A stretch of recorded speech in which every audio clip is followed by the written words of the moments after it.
Hello, hello! Welcome to another episode of our Easy English Journey. I'm Mia, and I have a huge smile on my face because today's topic is my absolute favorite thing in the world, literature. And I'm Leo. I don't have a huge smile because when Mia said literature, I immediately thought of 500-page books with no pictures. Honestly, Mia, why do we do this to ourselves? Oh, Leo, stop being so dramatic. You love stories. You watch movies, you play video games with deep plots. That is all connected to literature. Literature is just the art of using words to create a world. And for our listeners, it's the best way to see English in action. You don't just learn a word, you see it living in a story. Okay, I'll give you that. When I read a story, I remember the words better than just looking at a boring dictionary. But let's be real, some classic books are hard. I tried to read a classic once, and it took me 20 minutes to get through the first page. The sentences were longer than my grocery list. That's a common fear, but literature isn't just about the classics or Shakespeare. It's everything. It's a mystery novel you read at the beach, a biography of a famous person, or even a short story on a blog. The goal isn't to understand every single word, Leo. It's about the feeling. The feeling. The only feeling I get from big books is a backache from carrying them in my bag. But seriously, why do people get so obsessed?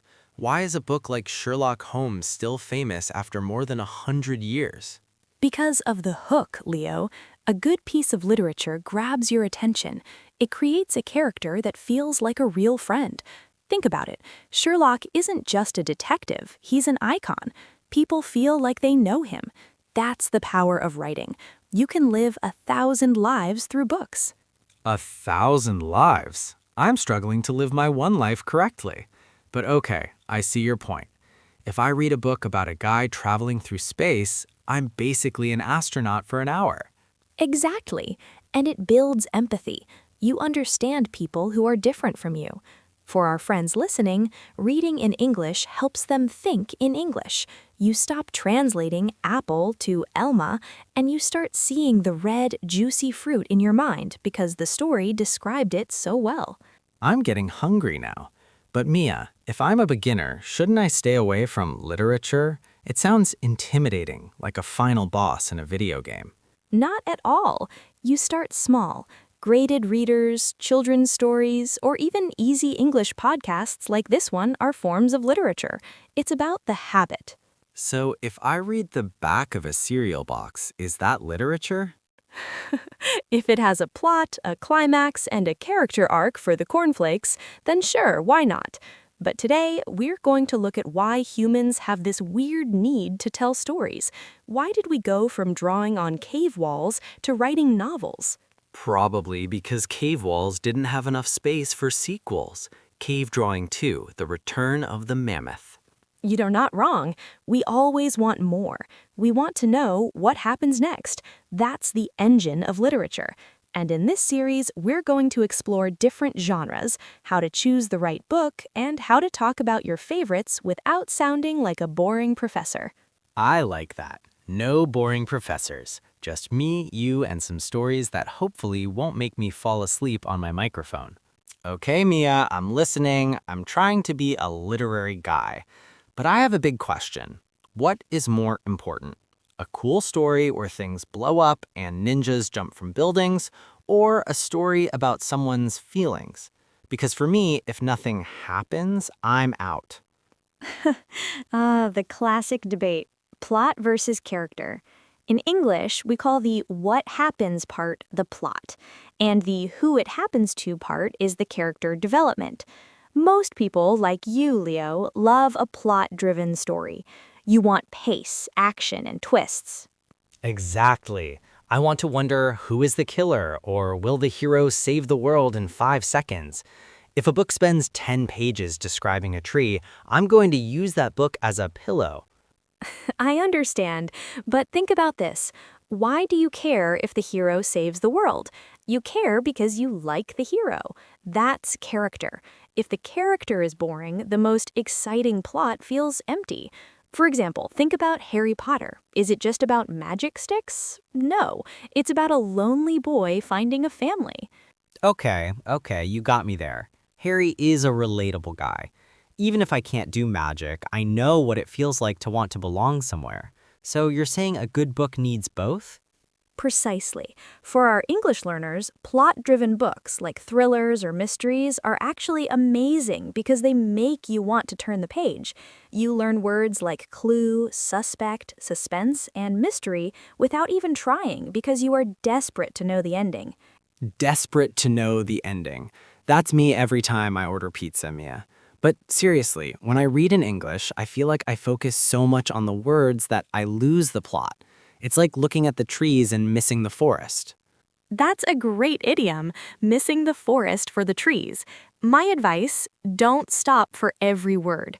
If you understand 70% of the sentence, keep going. The plot will pull you through. Let the characters talk to you. Speaking of characters talking, why do authors make them talk so strangely sometimes? I mean, in some books, they don't say hello, they say something like, "Greetings, fair traveler of the morning light." Nobody talks like that at Starbucks. That's style, Leo. Every author has a unique voice. Some are very modern and direct, like Ernest Hemingway. He used short, simple sentences. He's perfect for English learners. Others are more flowery. They love adjectives. I'm a Hemingway guy then. Short sentences. Leo is hungry. Leo wants coffee. The coffee is hot. That's my kind of literature. You're more like a Leoing way, but see, you're already identifying what you like. That's the first step to enjoying literature. You don't have to like everything. If a book is boring you, put it down and find one that speaks to you. Wait, is that allowed? I thought if you start a book, you have to finish it like a plate of broccoli. Life is too short for boring books, Leo. There are millions of stories out there. If you like easy English and fast plots, start with something like The Alchemist. It's simple, deep, and very popular for a reason. The Alchemist. Okay, I'll add it to my list. Right, Ender, how to cook 5-minute pasta. So, Mia, what's next? Are we going to talk about those poems that make no sense? Oh, we will get to poetry later, don't worry. But next, I want to talk about genres. Why do some people love monsters while others love romance? Easy. Monsters are cool, and romance is, well, it's mostly just people talking about their hearts. Let's dive into that. Okay, Mia, we are back, and I've been thinking, if I'm gonna spend my precious time reading, I want something big. I want dragons, I want spaceships, or at least a detective with a very cool hat. Why do people spend 400 pages reading about two people drinking tea and talking about their feelings in 19th century England? You're talking about romance and period dramas, Leo. Books like Pride and Prejudice. And honestly, those feelings are more dangerous than your dragons sometimes. Dangerous? How? Does someone get hit with a teacup? No, silly. It's emotional danger. Will they fall in love? Will they break their hearts? For many readers, that is the ultimate adventure. It's called a genre. In English, this word is a bit fancy. It just means a category of art or literature. Genre. Sounds French. Anyway, my favorite genre is definitely science fiction or fantasy. I like it when the rules of the world are different. If I'm reading to escape reality, I don't want to read about a guy who has a boring office job like mine. That's a very popular reason to read. Escapism. You escape your life for a bit. But here's the secret, Leo. Even in a book about dragons, the characters usually have human problems. A dragon might be sad because he has no friends. That's still a feelings story. Okay, a lonely dragon. That is actually kind of sad. I'd read that. But for our listeners, which genre is best for learning English? If I read a fantasy book, am I just going to learn words for magic spells that I can't use at the supermarket? That's a great question.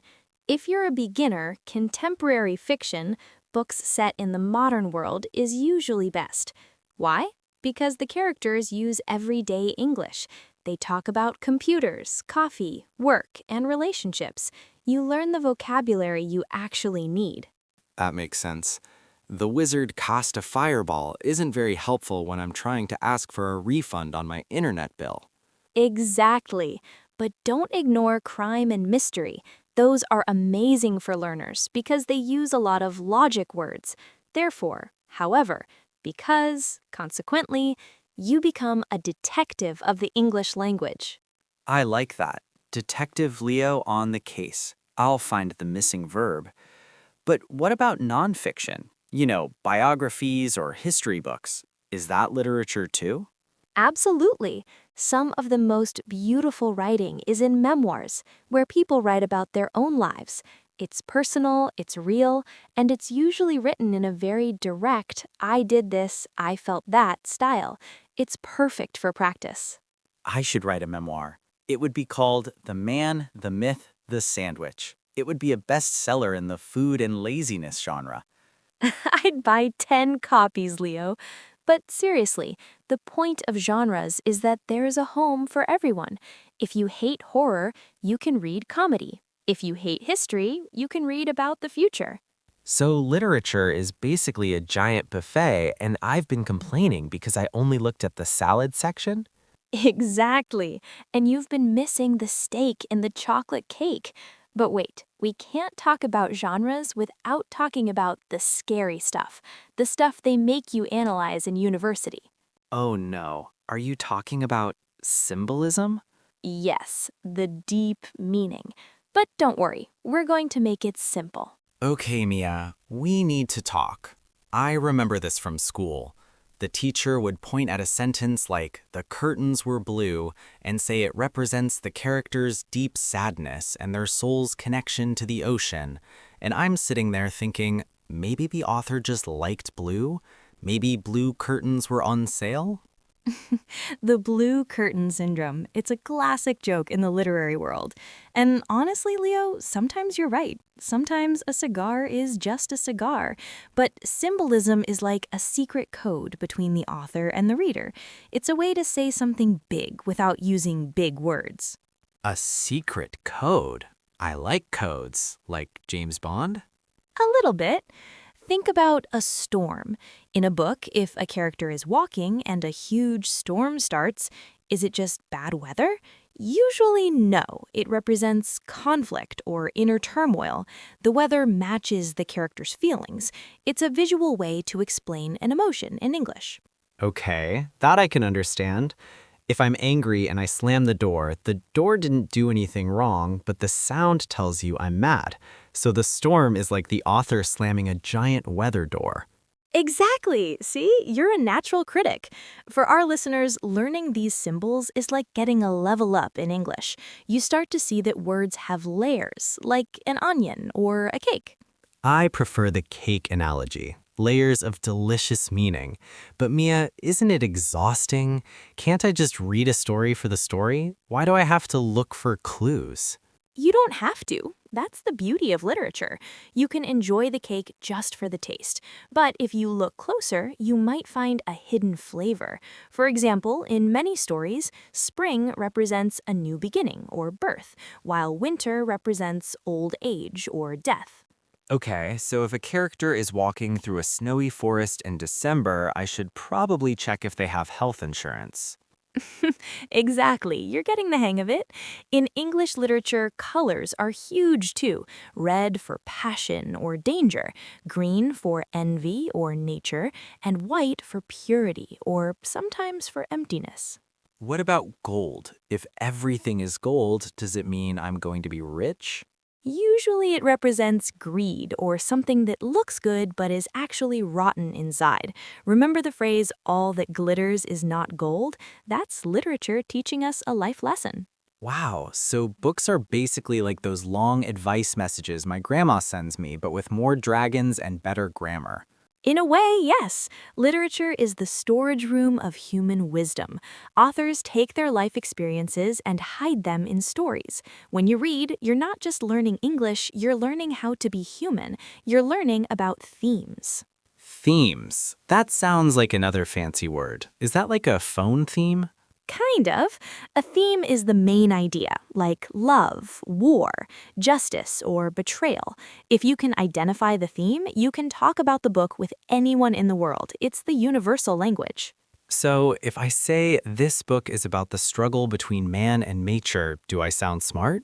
You sound like a genius, Leo. I might even give you a diploma right now. Great, I'll put it next to my Best Pizza Eater award.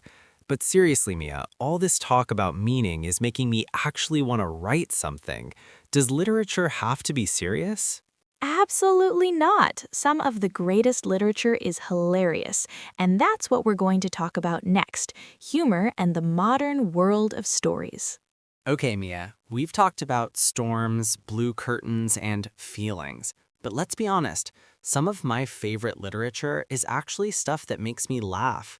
Is it okay to laugh while reading, or am I supposed to look like a serious philosopher in a dark library? Oh, Leo, some of the most brilliant writers in history were basically comedians. Think about Oscar Wilde or Mark Twain. They used satire and irony. Those are two big literature words that basically mean making fun of something to show a truth. Satire and irony.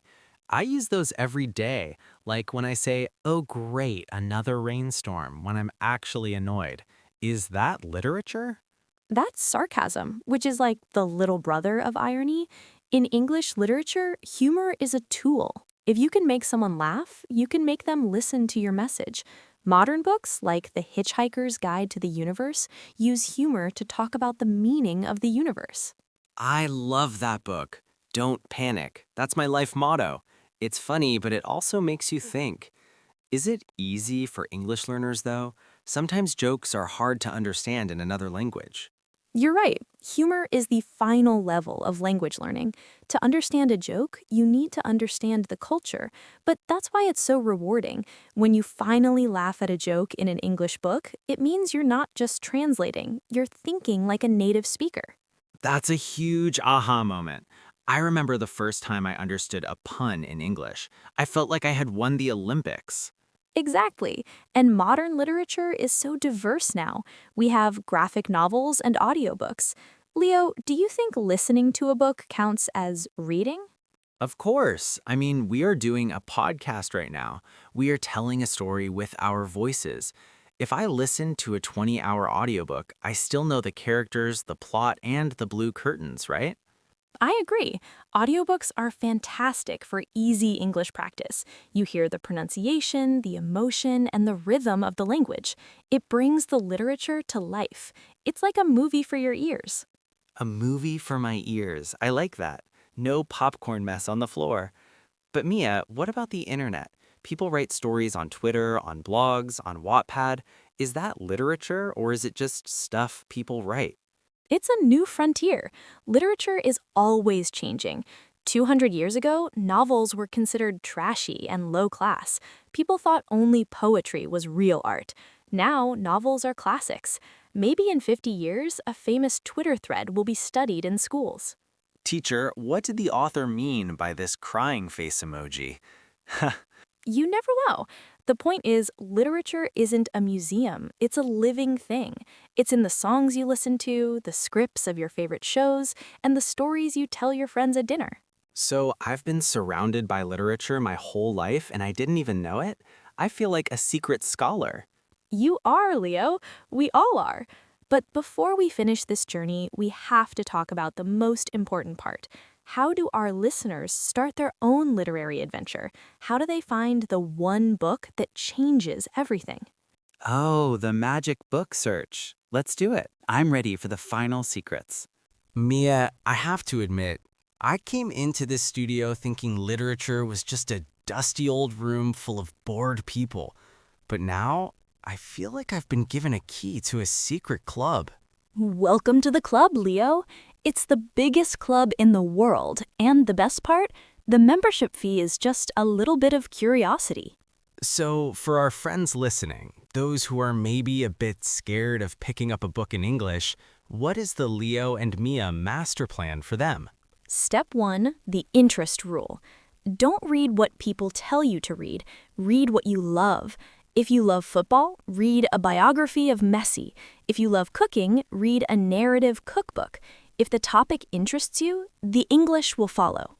Step 2, the 5-finger rule. I love this one. Open a book to any page and start reading. Every time you see a word you don't know, put up 1 finger.